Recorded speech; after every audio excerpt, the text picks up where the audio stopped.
Good morning to you. It's so good to see you all here as you all are finding your way to some seats. Nice crowd gathered here this morning. Good morning to you all online. Glad to have you with us this morning or whenever during the week you're watching. I see people watch all throughout the week, so we're glad to have you whatever time it is. I'm in the future with you right now. So get your head around that.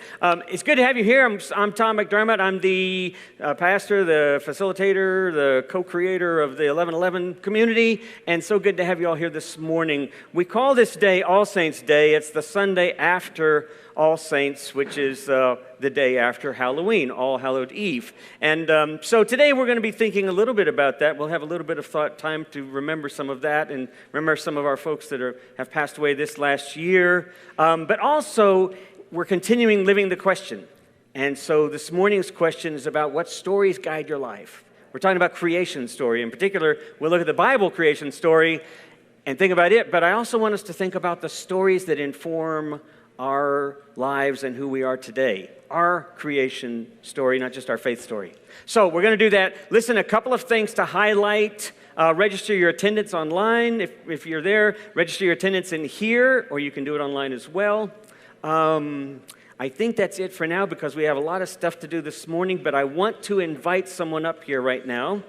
You all give your attention. We are in the middle, we're 1 week into our Invest Stewardship campaign. And so this morning I invited Nancy Fisher, who is our Director of Stewardship here at First United Methodist Church, and to share a few thoughts about that as we think about the stewardship campaign that's happening. Thanks, Nancy. Gosh, it's so good to see y'all. I know I come about once a year, but I still see you guys out and about, and I just think, what a great gathering of people, and what a great group that truly is invested. Many of you, I know, have been part of this service probably since it began in the late 90s. I mean, I can look around and remember seeing people like Joe and Judy and Cindy. So you guys already are living examples of what it's like and what it means to invest in First Church. So thank you so much for that. You know, because of what you guys are doing and what's happened, 77% of all committed dollars for 2021 have come in, and you guys make up about 63%. No, I need to correct that. 84% of committed dollars for 2021 have come in, and you make up about 76% of all total member giving. So it is a lot that you guys do and make possible. You make possible this gathering, you make possible the music. If you've had kids in youth and children's ministry, all of that comes about because of you and your generosity. So thank you. I would ask that you continue to support our church and our ministries in the way of those commitments. That helps us as far as budget planning, our finance committee, and making sure that wonderful things like this continue. So again, a huge thank you to you. What a joy to be here. And now, personally, I'm ready to rock and roll with Brad and his band. So anyway.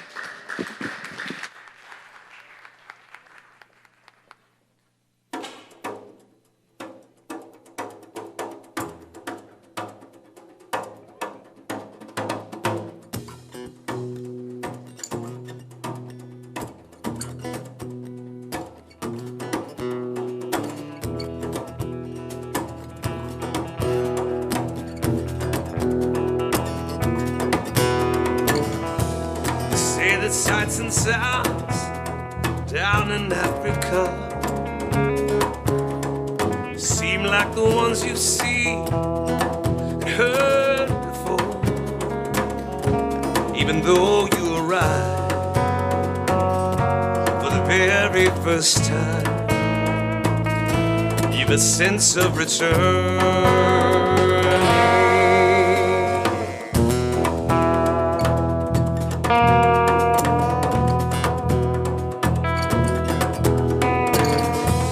Say that there's a dream down in Africa. I dreamed about 5 million years ago. It's a dream to survive, a dream of standing upright and setting out on a new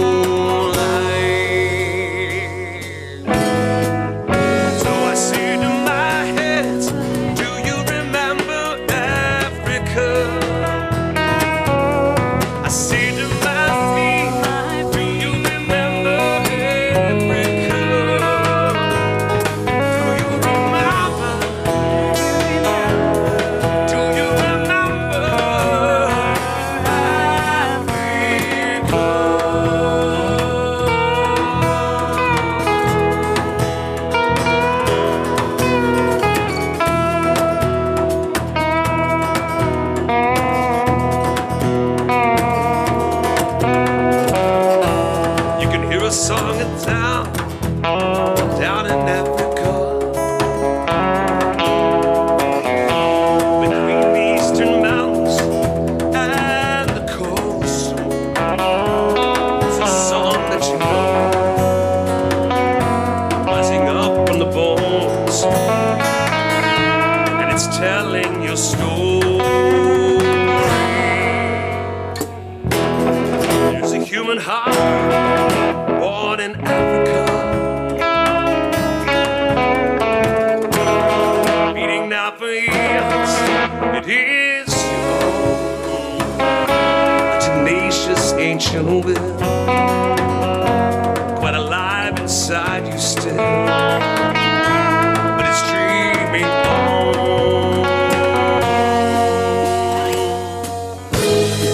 So I say to my hands, can you remember Africa? I say to my feet, do you remember Africa? Do you remember? Do you remember? So I say to my hands, do you remember Africa? I say to my feet, do you remember Africa? Do you remember? Do you remember? Do you remember? Do you remember? Do you remember? Do you remember?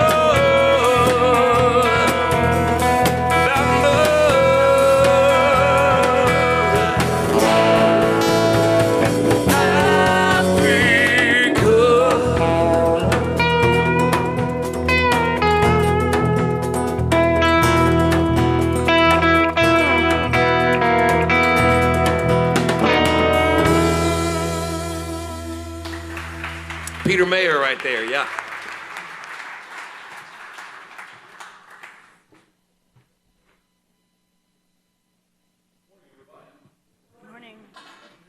We have a tradition in 11:11 of gathering together in spirit and saying these words together.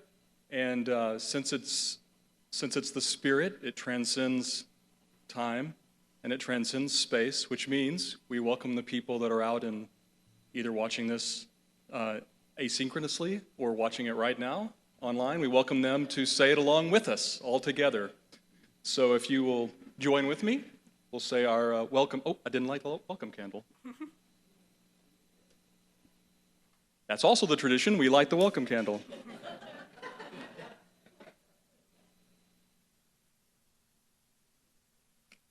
Okay, so the welcome candle is lit. If you'll join with me. Come, come, whoever you are, wanderer, worshiper, lover of leaving. It doesn't matter. Ours is not a caravan of despair.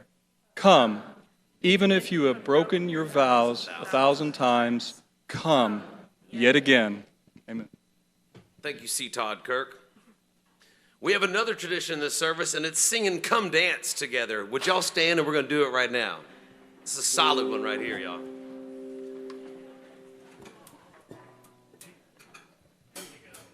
Oh, yeah.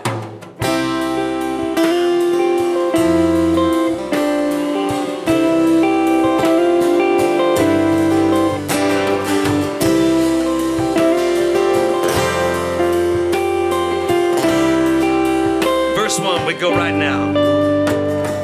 There are no steps to this sacred dance, just the feel of your feet on the floor. Arms in the air, as free as your bird, and as simple as a wave on the shore. The voices you heard have no power here. Find a rhythm that fits how you live. Silence the critical voices inside us that drain our lives through a sieve. Now the chorus. God of pleasure and wilderness, grant us the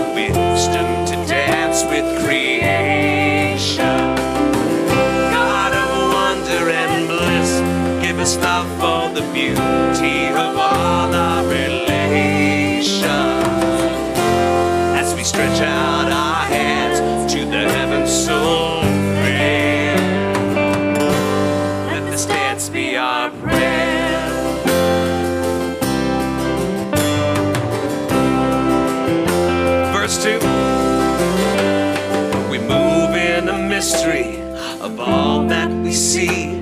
We dance for the wonder of being.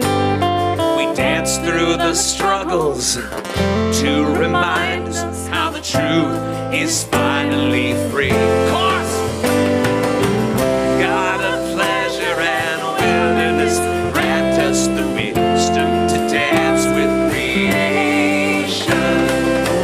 God of wonder and bliss, give us love for the beauty of all our relations. As we stretch out our hands to the heavens so fair, let this dance be our prayer.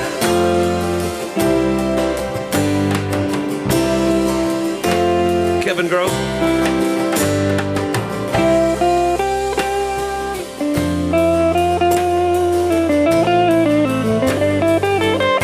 Justin Payton.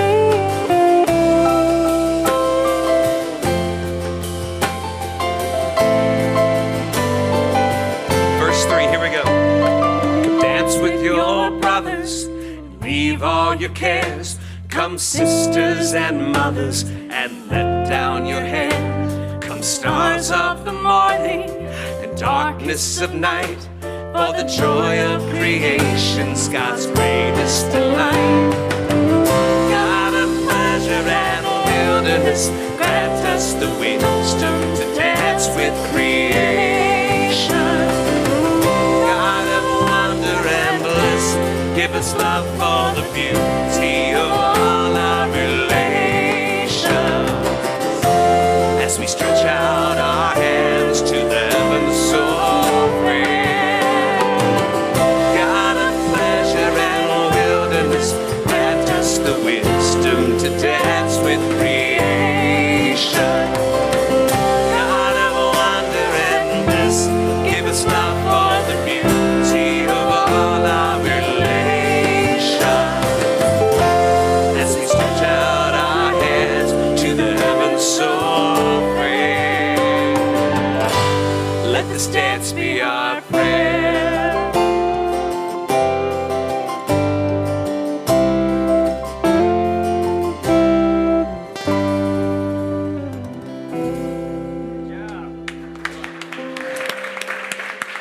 So I'm calling an audible here real quick because Brad was going to do something here, but I'm going to do it instead.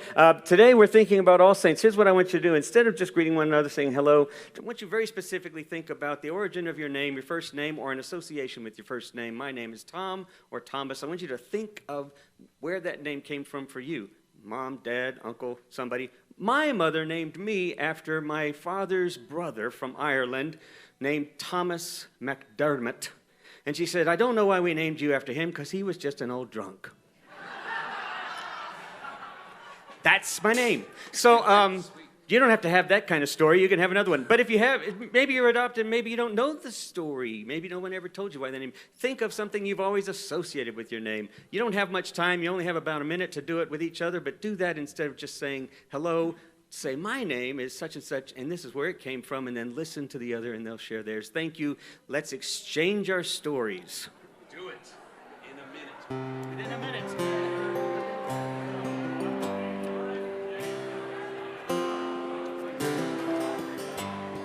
It's 3 o'clock on a Saturday.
I'm gonna invite y'all to grab a seat when you're through sharing your personal history. In 1969, my mom was at home, pregnant with a baby boy, and she was watching Days of Our Lives. And somebody on that show was pregnant with a child, and they were gonna name him Brad. That's where I got my name. Like sands through the hourglass.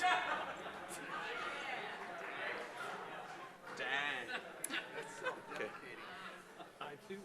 Now we do the... Oh, it's me? Okay.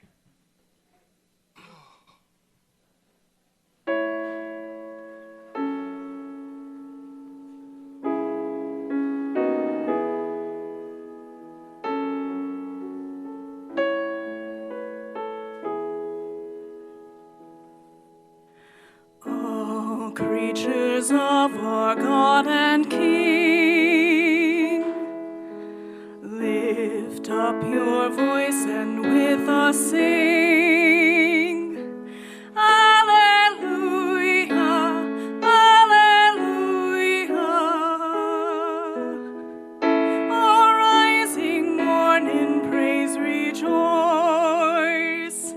Ye lights of evening find a voice. Alleluia, alleluia. Alleluia,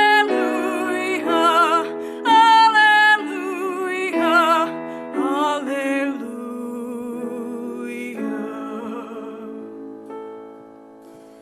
Now rushing wind with voice so strong, you clouds that sail in heaven along. Alleluia, alleluia.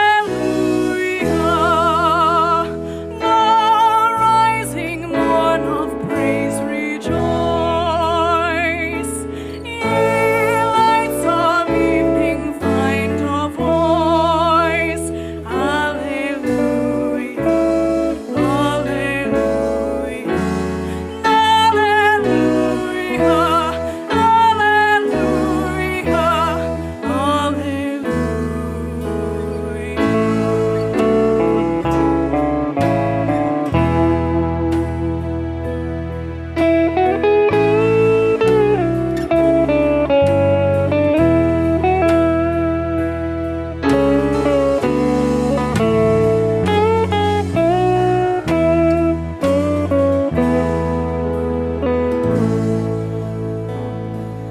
Thou flowing water pure and clear, make music for thy Lord to hear.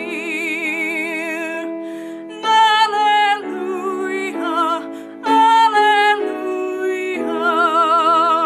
Thou fire so masterful and bright, thou givest man both warmth and light. Alleluia, alleluia. Alleluia,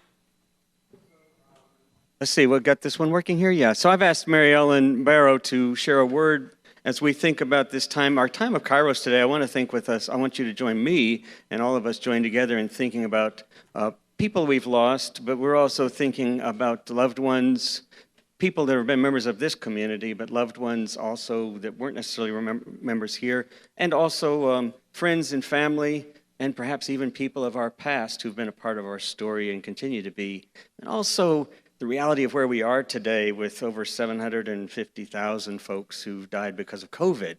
And while that's certainly I mean, that's an enormous, unbelievable number, but it's also certainly not the only disasters and tragedies in our world, which are just plentiful. But it is something which is very much at the front of our minds, so we might just be thoughtful about that kind of loss as well. So, Mary Ellen. Thank you. There are a few days in the Christian Church Universal where we focus on intentionally remembering those who have gone before us. And you know, I've served as a chaplain for 20 years, so I've been present when a lot of people died in different circumstances. And I've learned the preciousness of those moments that are the end, but it's those threads of life that connect us through time that we hold on to, and they're so dear because they inform who we are and how we live and what we believe, even how we think or how we laugh. I was named for my Aunt Ellen because of her great humor. So every time I laugh, I hope that her voice is in mine.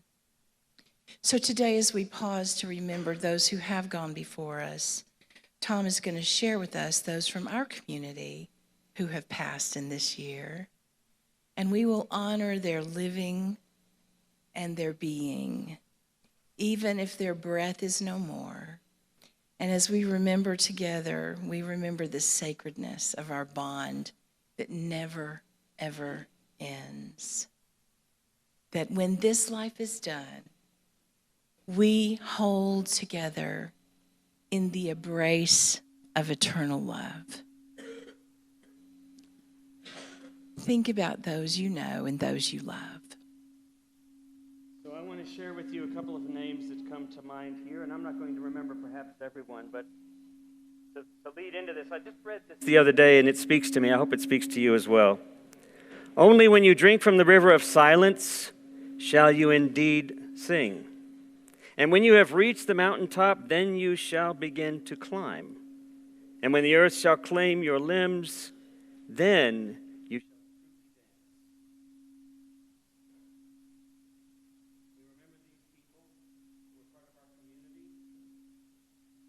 shall Shepowicz, his partner Jesse Gonzalez, our friend and longtime member Karen Quavoro, also longtime member of the church and our former director of staff, John Howard, and his wife, Liz Howard, both very active in this community. And I want to give you a chance just silently as we sit to either think quietly to yourself or to feel free to name someone that comes to your mind as we just sort of pay attention to the singing sound of this bowl.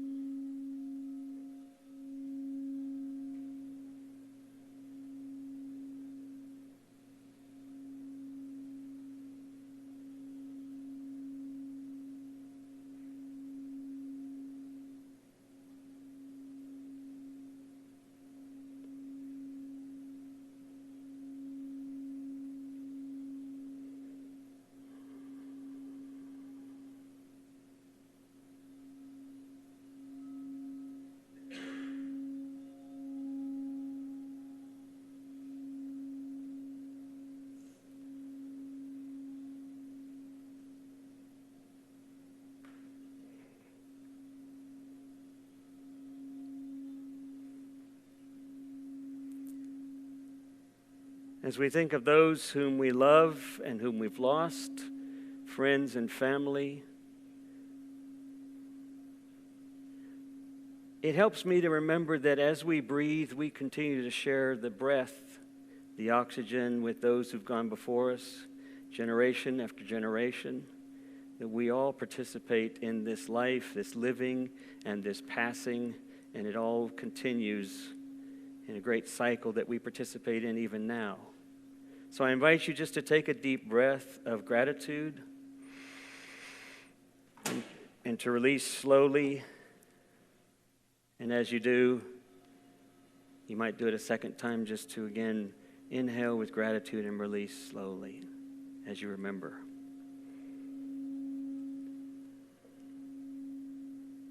All those who are gone from our sight, are never absent from our hearts. We remember them.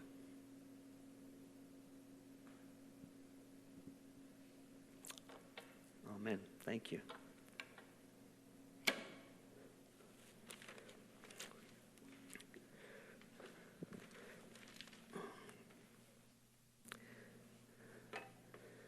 So this morning, I want to think with you on All Saints' Day, in particular, creation stories.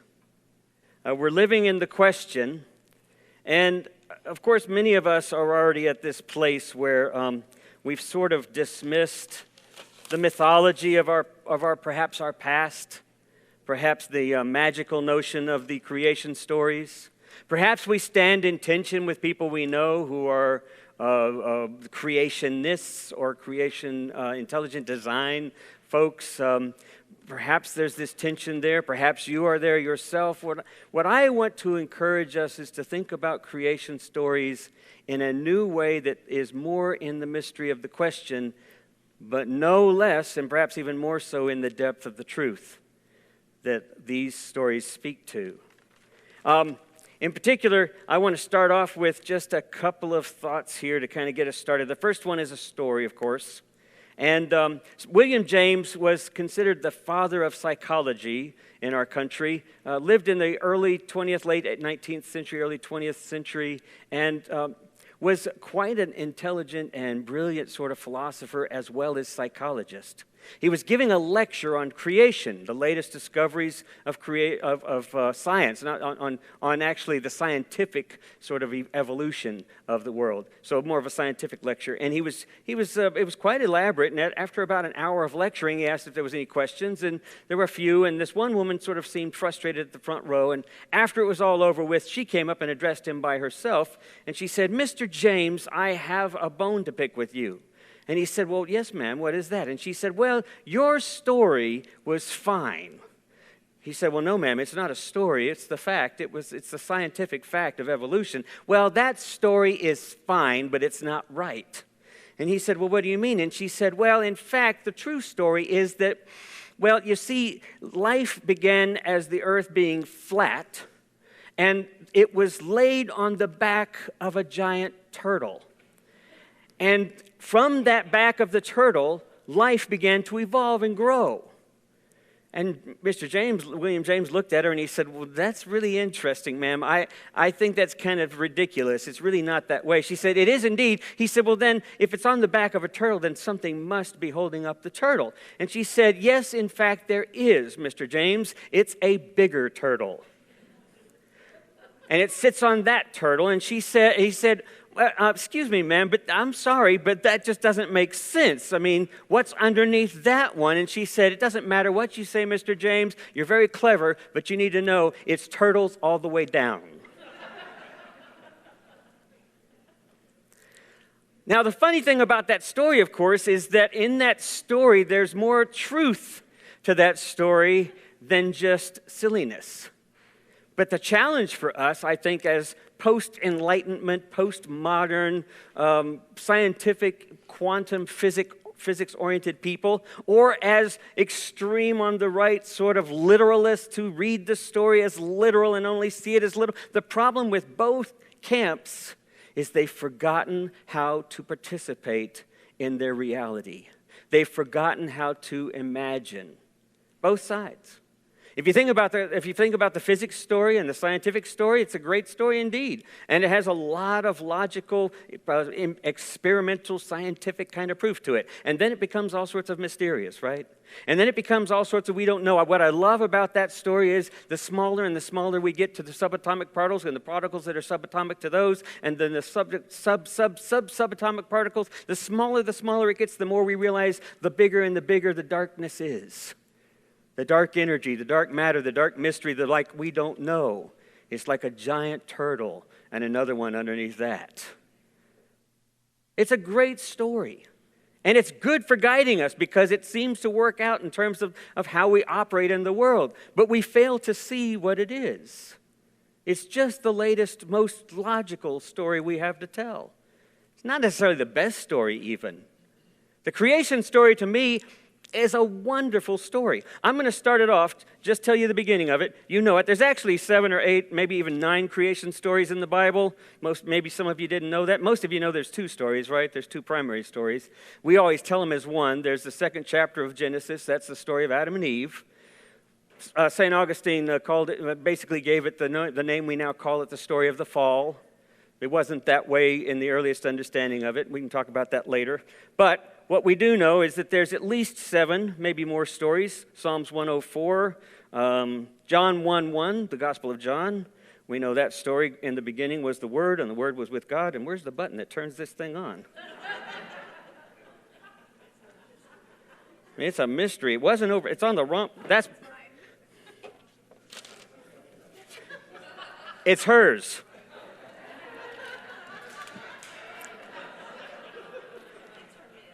You know, it's just a story, that's all. The technology, we just have to learn to live with it and grow with it. And so here's the story from Genesis 1.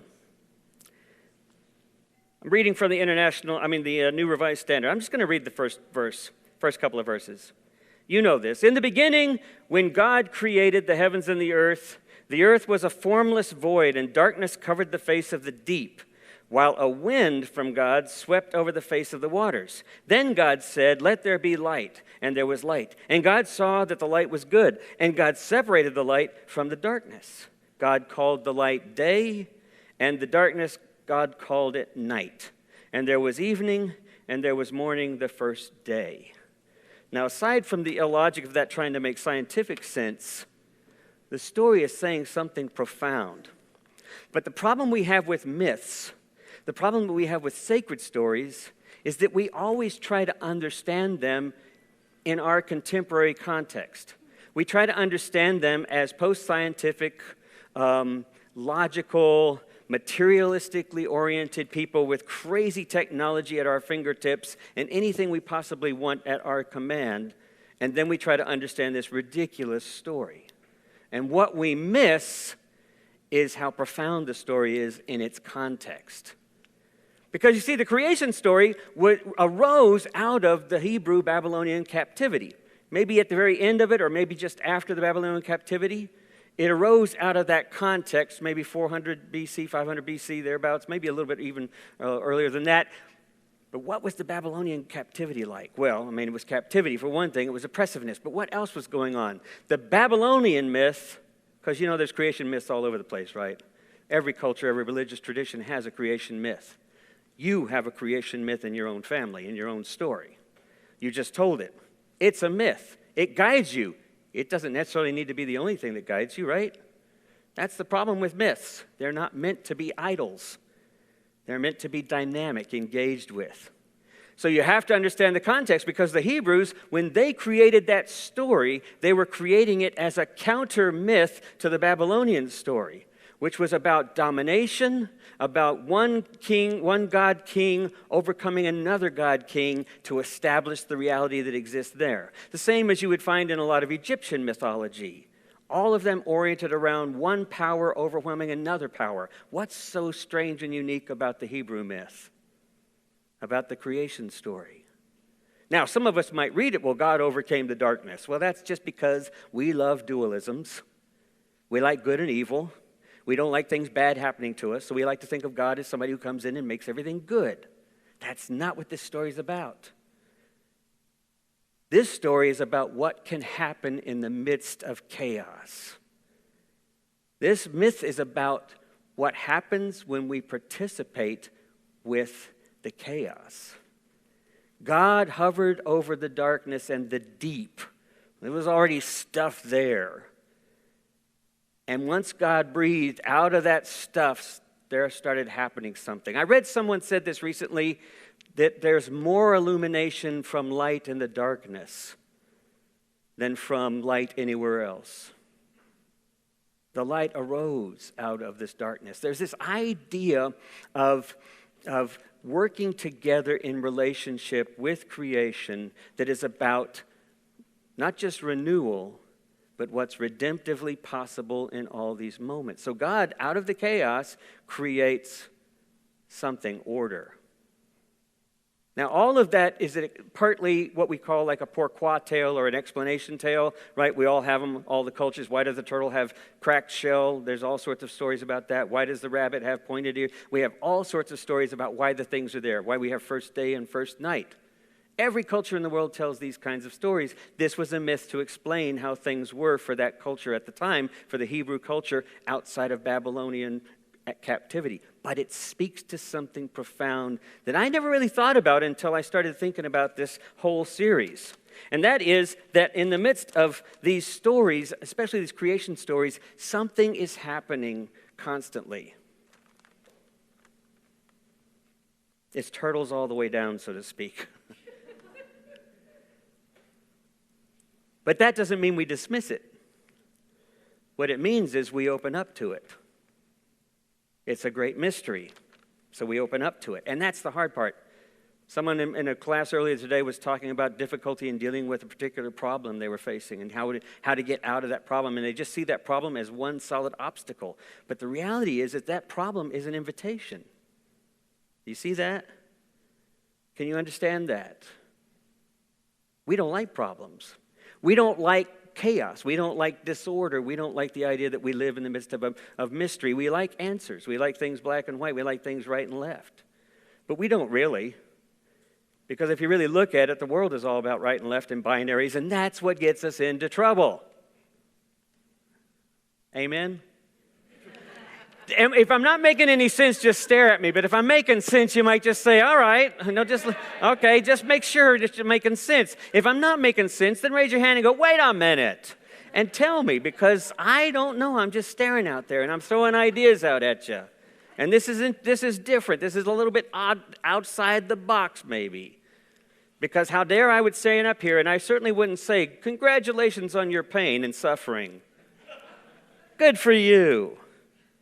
But if you're reading the story and you're believing in this thing, if you're really trying to vision this story, what you're hearing here is there's redemptive possibility in the difficulty, in the darkness. Thank you. In the chaos, there's redemptive possibilities. In what we're experiencing now is redemptive possibility. What does redemptive possibility mean? It means the redemption of sin or the restoration of salvation. We'll talk a little bit more about that next week, but what I want to say right now is that really just means being whole, feeling like I'm connected again, like I'm not disconnected, because that's what happens in chaos.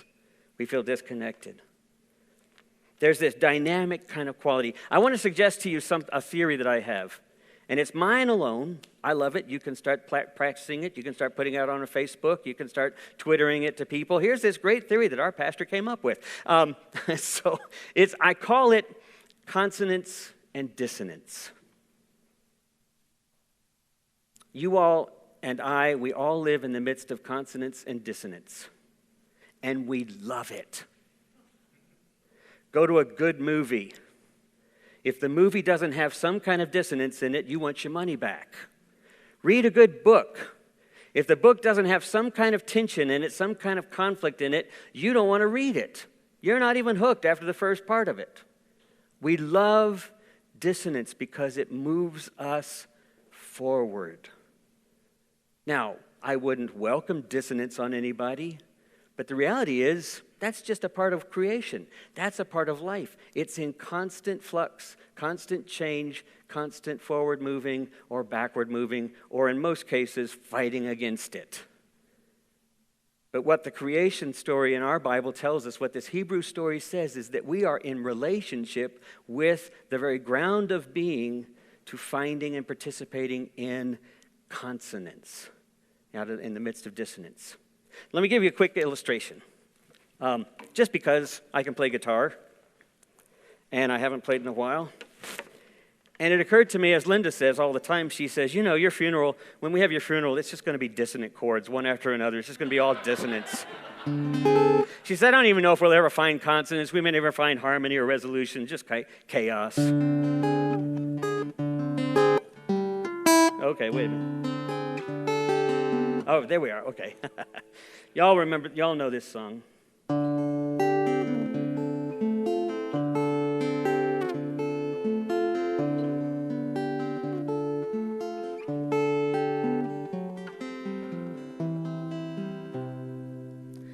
Are you going to Scarborough Fair? Parsley, sage, rosemary, and thyme. Remember me to the one who lives there. She once was a true love of mine. So this right here is the dissonance. And if I just stayed here after a while, you'd kind of start getting annoyed with me. And there's the resonance. Now, any good musician knows that when you're playing a song, you mix it up. And if you mix it up just right, it becomes both a song of sadness and a song of joy at the same time. Want to do the second verse? Tell her to make me a caricature. Parsley, sage, rosemary, and thyme, without any seams or fine needlework. Then she'll be a true love of mine.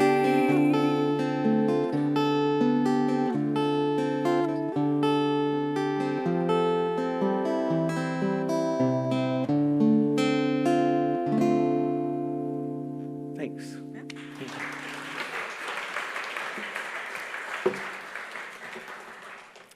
You know, so consonance and dissonance is just a part of who we are. It's what we love about music. It's what we love about movies and about stories. The challenge for us, though, is to understand that that's what these myths, that's what salvation, that's what this whole process of faith is really about, is how we participate in the dissonance to envision and participate and create the consonance. But it's a constant back and forth. You find yourself up against somebody who's completely opposed to what you think. Dissonance. They're idiotic in their beliefs. More dissonance. They're arguing with you. Even more dissonance. How do you live in the midst of that dissonance? That's the creation story. Your child isn't acting the way you want that child to do. You know this is self-destructive behavior. You can't get them on the right track. Dissonance, dissonance, dissonance. How do you empower them to move forward? How do we move them toward consonance? Because you see, what we want to do is we want to avoid when that happens. We find ourselves kind of repulsed or driven away when we are in the midst of conflict. And then we gravitate to people that are like us or that we agree with or that are comforting to us. And that's fine too. But the invitation of creation is hovering over the chaos and breathing into it. And so you look at one another and you say, you know where I got my name? You know where my name came from? This is my creation story. You know what's your story? What's your creation story? You start asking for the stories that root us. Because when we start getting to the root of our stories, we start finding the root of everything. If we're paying attention enough and truly listening, we move past the fears that create the dissonance, and we enter into the possibilities of consonance by entering into one another's stories. Do you see what I'm saying? Does that make sense? That's the challenge. That's the challenge of it. The challenge is to move into that. Here's an interesting thing. Do you know, it occurred to me, this is another factor that has to happen, and this is where we all fail, because we know climate change is real, we know climate issues are real, we know that we need to do something about it, but a lot of us don't even know where to begin with it, and a lot of us find ourselves stuck in the ground.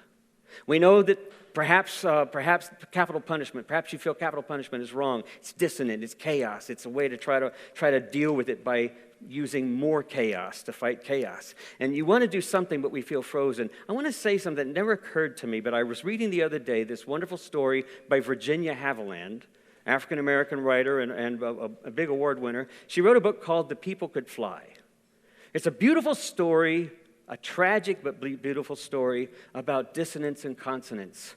It's a story about the Igbo landing community, slave community. It was basically a slave trade landing where people in Africa, from Africa were brought and they landed Igbo landing in Georgia and then were traded and whatnot, sold and then moved about. Well, there was it wasn't wonderful. There was a tragic story that happened in the early 1800s where apparently a number of slaves simply jumped ship as they came closer to the shore. Now, some told the story as though they had all committed suicide. But the story began to circulate that no, some of them flew and some of them walked back to Africa. They began telling that story. Now, the more they told that story, the more that legend perpetuated throughout that area and elsewhere until the people could fly has become a rooted story in the African American tradition. And Virginia Hamilton wrote about it, probably in the late 1990s, a story about the young girl and her friend and someone who came out of nowhere. They called him an African angel. They called him a mysterious visitor. But he reminded them of this story. And at the most difficult, most horrible and abusive moment, she and her friend simply flew away. They just began to fly away. Now, you're saying, magical story. But the people who envision freedom are saying, there's a way out. And I believe in a way out. And I believe in the possibility of freedom. And what occurred to me was that African American slavery's reversal was not due to white people. It was due to African Americans. It was due to black people who believed in freedom. Women's voting right was not due to a bunch of guys who sat back and said, you know what, we need to let those ladies preach, we need to let those women vote, we need to let them vote. It didn't happen because a bunch of guys sat around. It happened because women believed in the right to vote. Now, do you understand? Amen. So do you understand what I'm saying?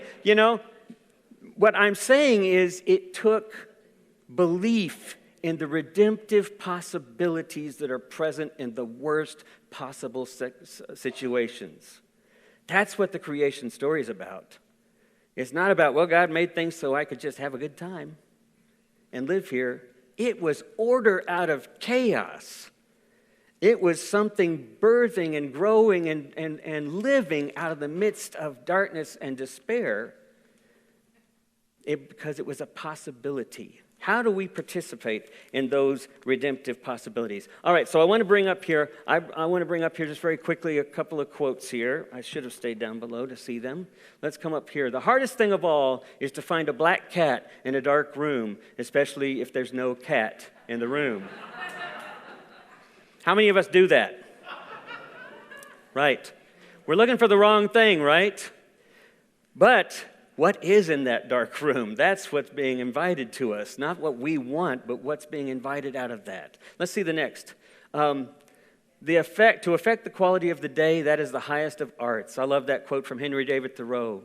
He talks about the artistry of carving, the artistry of painting, but he says the most profound artistry is to affect the quality of the day. The consonants, to find the consonants in the dissonance. Even if it's your own day, as you're on the freeway and it's crazy, look for the consonants, right? Look for the way in which to flow to find something continuous. The other day I was with some friends and we were doing something called a forest walk. And we'll have that offered to us. It was one of our members that did it, Laura Franklin, Daryl and Laura Franklin. Laura is doing these forest walks, and it was just chance to experience this leadership, and it was wonderful. It was amazing. 2 hours. She said, we'd be doing this for 2 hours. I thought, oh my God, 2 hours? I thought I was just going to walk, around a trail and go back home. 2 hours. It went like that. We sat in different places. At one place I sat, this was out in North Keller by the airport, I sat by a creek, and as the water was trickling by, I listened to the trickle of the water, and it was so lovely, and then suddenly I heard this, "Rat! Rat!" This bird just squawking right above me. And it was like, I'm sorry, I'm listening to this beautiful trickle. Could you move? And it continued to squawk. And then a jet took off. And it got closer and closer and flew right over. It was like 4 minutes of this jet noise. I couldn't even hear the trickle. Now, What do you do with cognitive and dissonance? Well, you get up and you walk away. Or consonance is coming, because it always does. In the midst of tragedy, friends reach out to us. We find healing where we never thought possible. In the midst of some of our most difficult times, we find there's some other way that we never saw that now we're seeing, because we opened up enough to see it. And as I sat there, when the jet dissipated off into the distance, and that bird decided to fly away and was replaced with another little gentle singing bird, and the trickle sounded louder than ever before. Consonance, dissonance, consonance. This is what we're invited to be a part of, to find a way to bring quality to the days we live. One more, let's see what the next one is here. When you imagine things, they start to grow. If you love them, they love you back. Isn't that lovely? That came from a small first grader in New York City. I read this in a book of quotes from children, unfamous, unknown children, and beautiful quotes.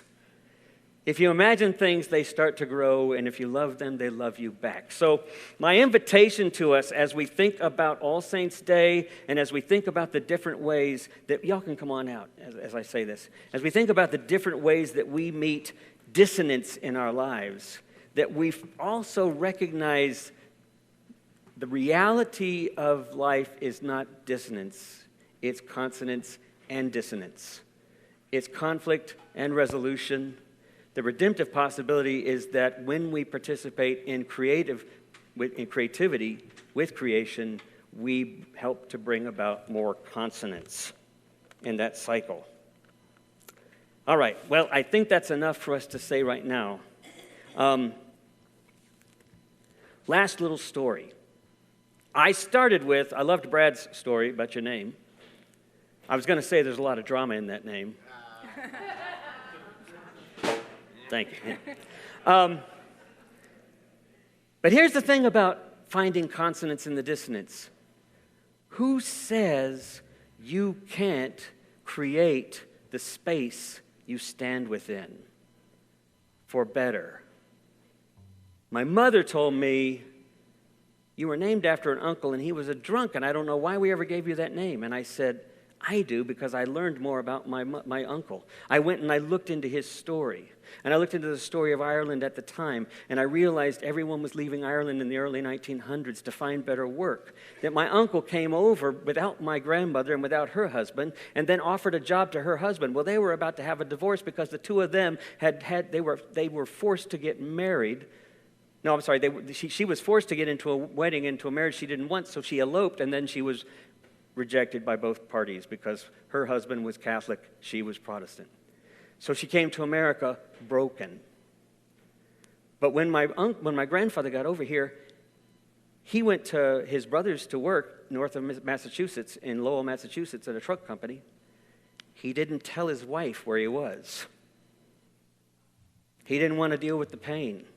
He didn't want to deal with the dissonance. Something about my uncle saw something more hopeful in that. And so he told my grandfather, she's coming over, and you're going to be here, and she's going to be here, and I'm going to be here for you to figure it out.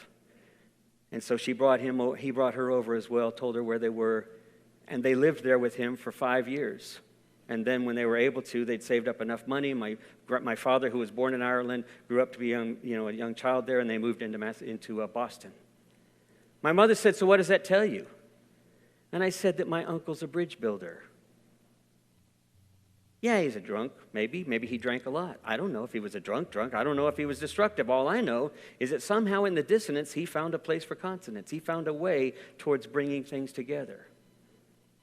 What story is in your life that feels broken, but you simply haven't realized the redemptive possibility in reframing it, in rethinking it, in recreating it? That's what we're invited to do every moment of our waking life.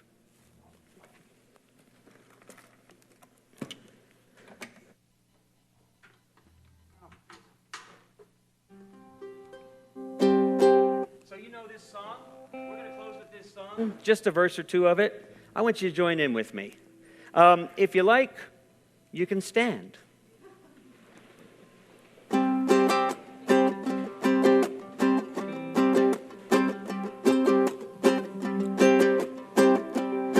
I see trees of green and red roses too.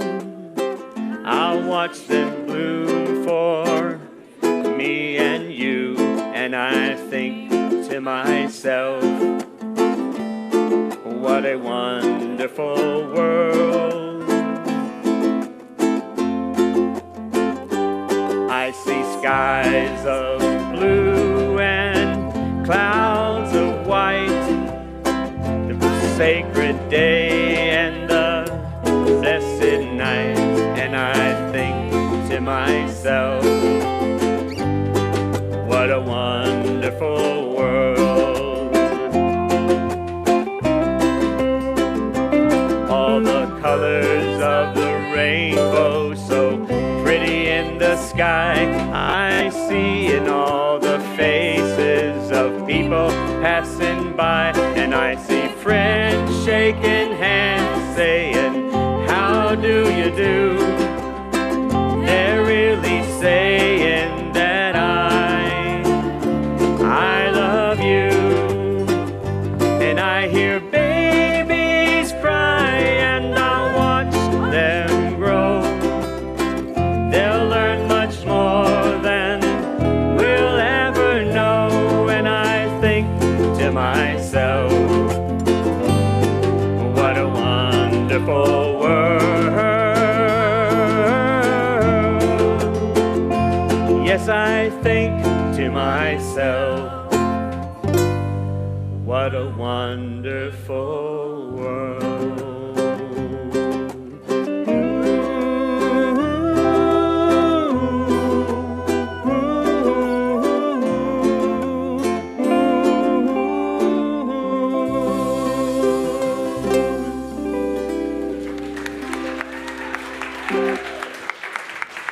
So I invite you this week to experiment with finding the consonant moments. Live into the dissonance. The consonance is there. Participate, improvise, be a part of the holy in our midst, and find it there for others as well. Bless you as you go on your way. We look forward to seeing you again next week. Amen.